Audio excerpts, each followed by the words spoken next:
بسم اللہ الرحمن الرحیم۔ آج کے آپ کی انٹرویو کوچنگ کلاس کے لیکچر میں برصغیر کی تاریخ میں اہل یورپ کب آئے، کس نسبت سے آئے، وہ کون سی وجوہات تھی جس کی وجہ سے یورپ کے لوگ برصغیر پاک و ہند کی طرف متوجہ ہوئے۔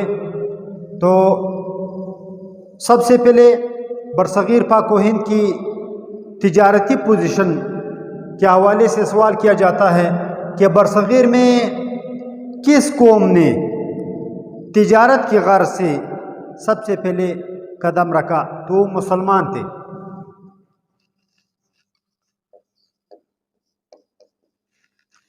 محمد بن قاسم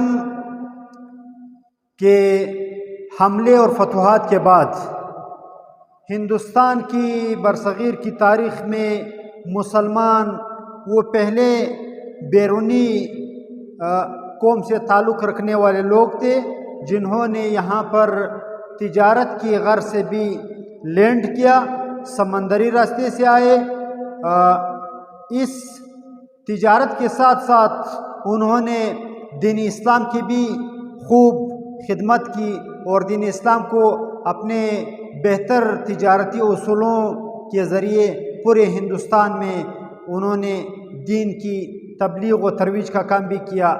البتہ پوچھا آپ سے یہ جاتا ہے کہ ہندوستان برصغیر پاک و ہند کی معلوم تاریخ میں سب سے پہلے کس قوم نے بیرون سے آ کر تجارت کی، تو وہ مسلمان تھے۔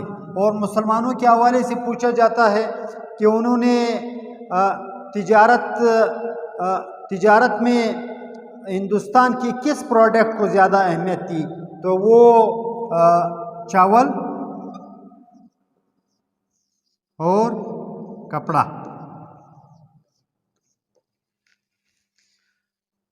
جواب اپنے یہ بتانا ہے کہ مسلمانوں نے جب ہندوستان کے ساتھ تجارت کی تو انہوں نے ہندوستان کے وسائل میں، ہندوستان کے پروڈکٹ میں، ان میں سب سے زیادہ فوکس چاول اور کپڑے کو دی۔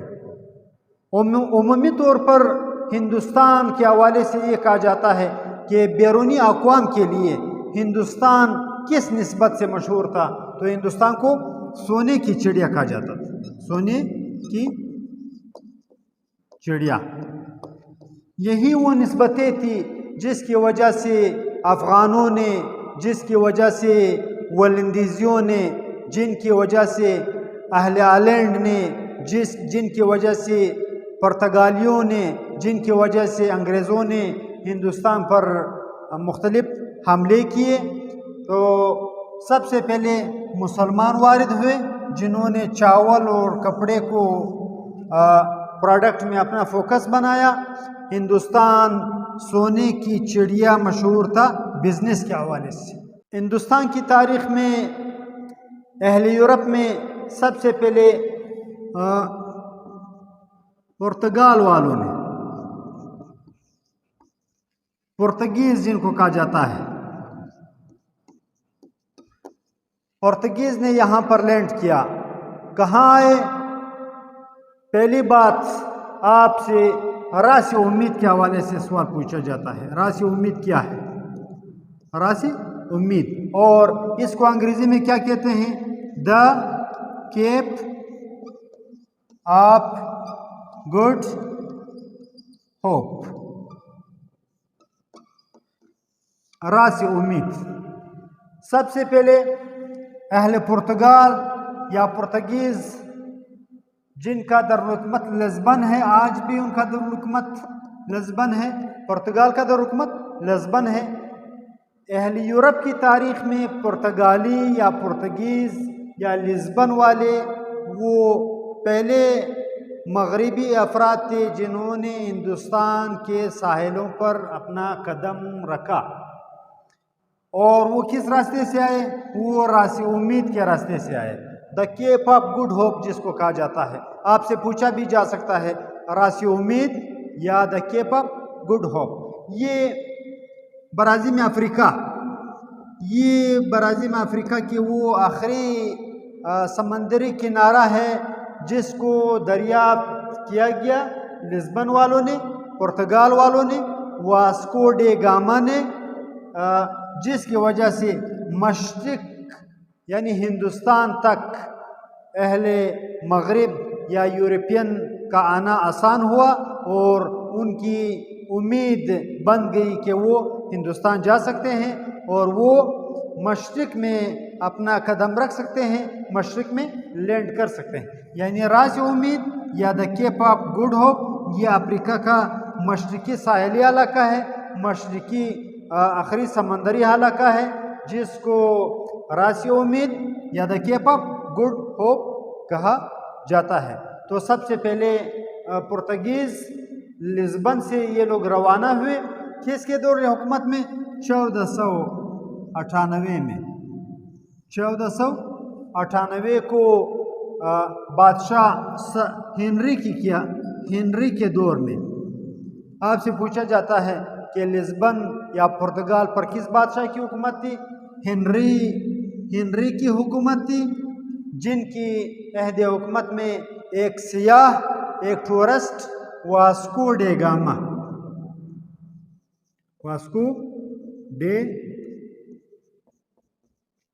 گاما لزبن سے روانہ ہوا۔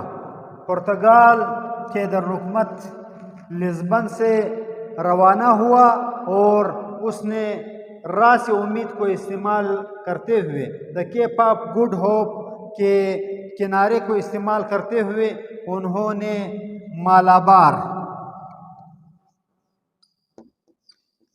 مالابار کے ساحل پر لینڈ کیا۔ یہ ہندوستان کا ساحلی علاقہ ہے۔ آپ سے پوچھا یہ جاتا ہے کہ واسکو ڈے گاما نے کہاں لینڈ کیا؟ وہ سمندر سے نکلا، کس ساحلی مقام پر انہوں نے قدم رکھا؟ تو انہوں نے مالابار کے ساحل پر قدم رکھا۔ اس وقت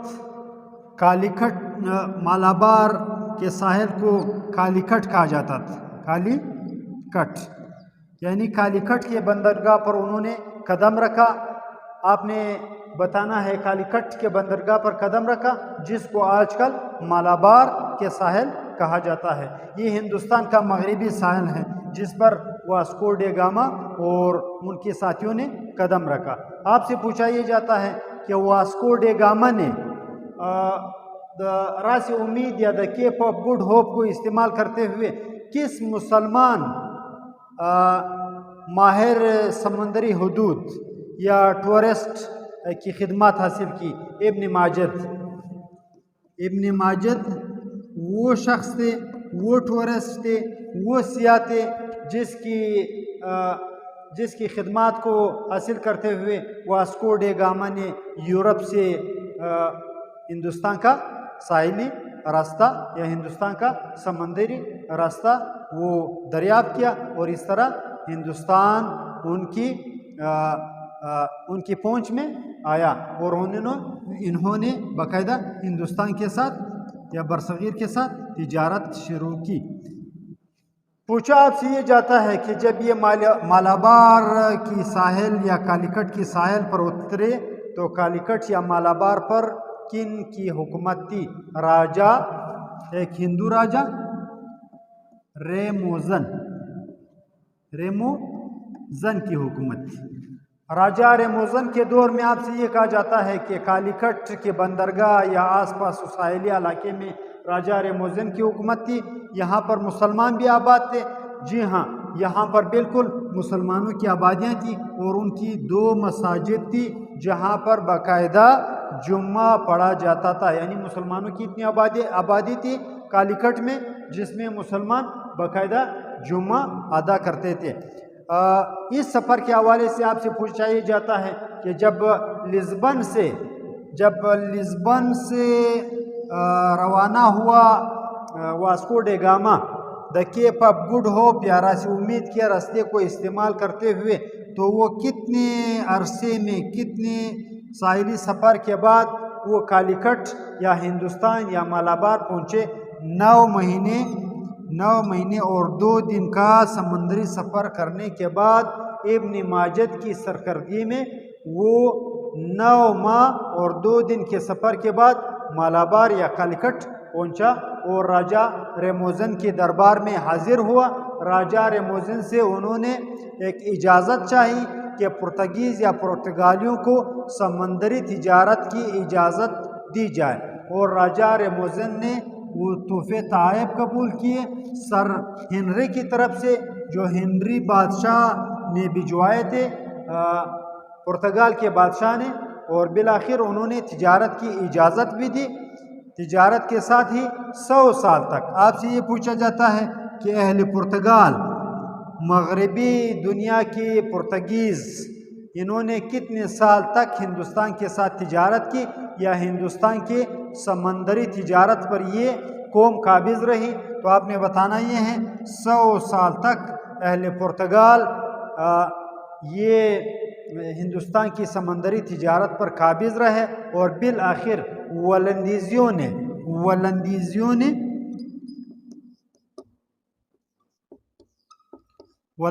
نے ان کو شکست دی۔ ولندیزی کون تھے؟ اس حوالے سے آپ سے برصغیر پاک و ہند کی تاریخ کے سوالات میں پوچھا جا سکتا ہے۔ یہ اہل ہالینڈ تھے، یہ اہل ہالینڈ کو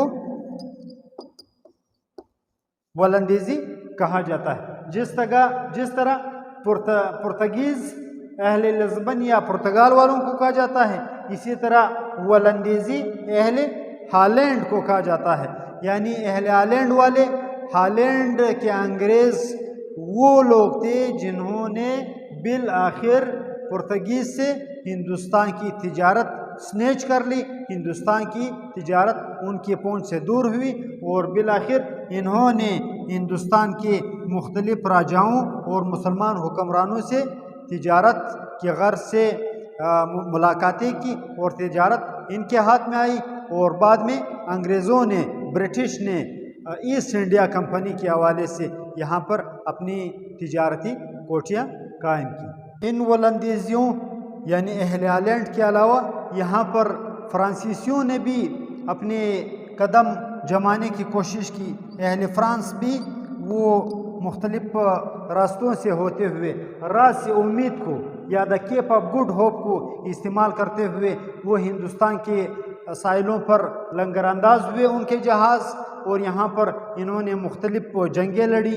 فرانسیسیوں کے حوالے سے آپ سے پوچھا یہ جاتا ہے کہ فرانسیسیوں اور اہل ہندوستان کے درمیان جو جنگیں ہوئی ان کو کون سی جنگیں کہا جاتا ہے؟ ان کو کرناٹک کی جنگیں کہا جاتا ہے۔ اس حوالے سے بھی کبھی کبھار سوال ہوتا ہے کہ اہل فرینچ اور ہندوستانیوں کے درمیان جو جنگیں ہوئی ان کو کون سی جنگیں؟ ان کو کرناٹک کی جنگیں کہا جاتا ہے۔ بعد میں فرانسیسیوں اور ولندیزیوں کے آپس میں جھڑپوں کا فائدہ انگریزوں نے اٹھایا، اور یہاں پر ایک باقاعدہ کمپنی کی داغ بیل ڈالی گئی جس کو ایسٹ انڈیا کمپنی کا نام دیا گیا، اور یہ ایسٹ انڈیا کمپنی صدیوں تک یہاں پر تجارت میں سیاہ و سفید کی مالک رہی، اور بالآخر 1857 ہی کو اس کمپنی کے اس آغاز کا اختتام ہوا، اور پورے ہندوستان برصغیر پاک و ہند پر انگریزوں کی باقاعدہ حکومت قائم ہوئی۔ اس کو اگلے لیکچر میں ایسٹ انڈیا کمپنی کی تاریخ اور مغل حکومت کا زوال پڑھیں گے۔ جانے سے پہلے آپ کو مطلع کرتا چلوں کہ چینل کو سبسکرائب کریں اور نیچے دیا ہوا آئیکن کا بٹن دبانا نہ بھولیں، تاکہ ہر نئے آنے والے ویڈیو سے آپ بر وقت مطلع ہو سکیں۔